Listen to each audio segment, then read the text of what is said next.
Ширум целата држава недостасуваат обвинители и судии и овој проблем мора итно да се решава, изнесе денеска министерот за правда Бојан Маричич во Штип. Мора да се чека новата генерација на академци.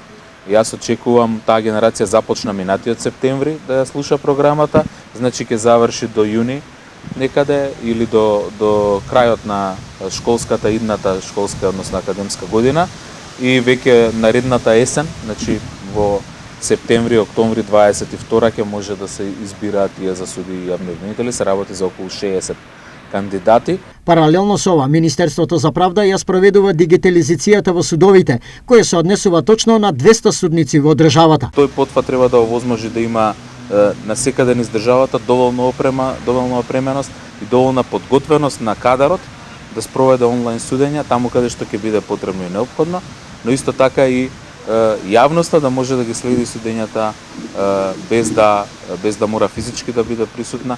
За тоа се потребни во одреден дел и законски измени. Ние во Законот за парнична постапка кој што е во собрание веќе ги направивме тие измени. На чекор до изборите веќе е известно дека измени во изборниот законник нема да има и дека овие избори ќе поменат според сегашната регулатива на која во последно време имаше многу забелешки. Прво, јас можам да изразам жалење со тоа што не се донесоа изборните измени на изборниот законник, затоа што беа најголем дел од нив практично имплементација на препораките на ОПСО и ќе донесеа едно сериозно подобрување на процесот.